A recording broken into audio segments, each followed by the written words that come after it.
Hello people, kembali lagi bersama saya Dharma Erasmus Ali James Posuma dengan NIM 1906 1102 191 ingin kembali membawakan materi mengenai mata kuliah manajemen operasional dengan dosen pengajar Dr. Magdalena Wulur SMM dan juga dengan bantuan para mentor yaitu ada Kak Aldi, lalu ada Kak Jeremy dan juga ada Kak Marta, di mana Kak Marta ini adalah mentor khusus kelompok 12. Oke. Kali ini saya akan membawakan materi mengenai 10 keputusan manajemen operasional. Oke, yang pertama ada perancangan produk dan jasa. Nah, dalam perancangan dan pengembangan produk maupun jasa, hal yang paling penting adalah gagasan atau ide. Nah, jadi misalnya teman-teman mau bikin sebuah usaha nih, nah ingin menciptakan barang atau jasa, nah teman-teman tuh harus berkreasi dan juga harus merencanakan bagaimana produk atau jasa yang nantinya akan teman-teman buat. Oke, yang kedua adalah pengelolaan kualitas. Nah, kualitas dapat diartikan sebagai keseluruhan karakteristik dari bagian fitur, produk atau jasa yang memiliki kemampuan untuk memuaskan kebutuhan konsumen. Nah, jadi di sini misalnya teman-teman udah menciptakan barang atau jasa A nih. Nah, kalau misalnya kita memiliki kualitas produk atau jasa yang baik, itu tidak akan menutup kemungkinan bahwa pelanggan atau konsumen akan kembali membeli atau menikmati produk atau jasa yang kita produksi. Nah, yang ketiga ada perancangan proses dan perancangan kapasitas. Nah, perancangan proses ini adalah sebuah pendekatan organisasi untuk mengubah sebuah sumber daya menjadi barang maupun jasa. Sedangkan untuk perancangan kapasitas ini itu adalah sejumlah unit di mana tempat untuk fasilitas menyimpan dan menerima hasil-hasil produksi yang kita lakukan. Oke, yang keempat adalah strategi lokasi. Nah, salah satu keputusan perusahaan yang paling penting dibuat oleh perusahaan adalah di mana mereka akan menempatkan kegiatan operasional mereka. Nah, jadi misalnya teman-teman mau membangun usaha seperti tadi ya. Nah, tentunya teman-teman mau tempat yang strategis dong, misalnya kayak dekat sama tempat bahan baku. Yang kelima adalah strategi tata letak. Nah, tata letak adalah suatu keputusan penting yang menentukan efisiensi operasi jangka panjang.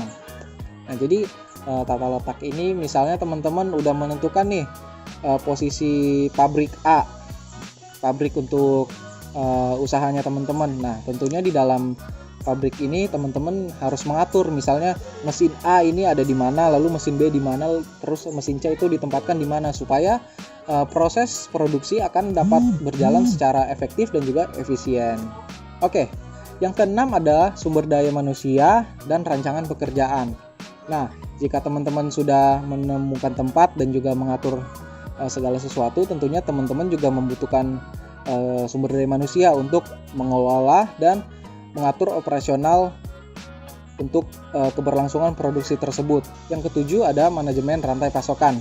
Nah, manajemen rantai pasokan atau yang disebut supply chain management merupakan pengelolaan rantai siklus yang lengkap mulai dari bahan mentah dari para supplier ke kegiatan operasional di perusahaan berlanjut ke distribusi sampai ke konsumen. Nah, jadi untuk manajemen rantai pasokan ini dapat dibilang sebagai perencanaan jangka panjang karena itu adalah proses dari mana sebuah barang diproduksi dari bahan baku sampai ke proses distribusi atau penyebaran barang tersebut. Yang kedelapan ada persediaan, perencanaan, kebutuhan bahan baku dan JIT atau just in time. Nah, untuk persediaan, perencanaan dan kebutuhan bahan baku ini itu merupakan salah satu indikator oleh perusahaan yang digunakan untuk menentukan masa depan nih, atau dapat juga disebut sebagai perencanaan jangka panjang juga sih. Nah, untuk JIT sendiri atau just in time itu adalah merupakan falsafah pemecahan masalah yang berkelanjutan dan memang harus dihadapi. Tujuan dari JIT atau just in time adalah untuk meningkatkan laba dan return on investment. Nah, tentunya jika teman-teman mempunyai bisnis, tentunya tujuan akhirnya adalah ingin mendapatkan profit dan juga keuntungan dong. Yang kesembilan adalah penjadwalan jangka menengah dan jangka pendek. Nah, penjadwalan merupakan tindakan menentukan periode waktu untuk setiap tugas dalam proses produksi. Nah, tentunya jika ada penjadwalan dalam sebuah produksi, maka proses produksi yang sedang berlangsung dapat berjalan secara efektif dan juga efisien. Yang ke-10 atau yang terakhir adalah perawatan. Nah, pemeliharaan atau perawatan adalah serangkaian aktivitas untuk menjaga fasilitas dan peralatan agar senantiasa dalam keadaan siap pakai. Jika teman-teman produksi suatu barang, tentunya mesin-mesin yang digunakan untuk memproduksi barang tersebut harus dijaga agar supaya memastikan mesin tersebut dapat terjaga dengan baik dan juga terpelihara. Oke people, itu dia 10 keputusan manajemen operasional. Kurang lebihnya mohon maaf. Goodbye people.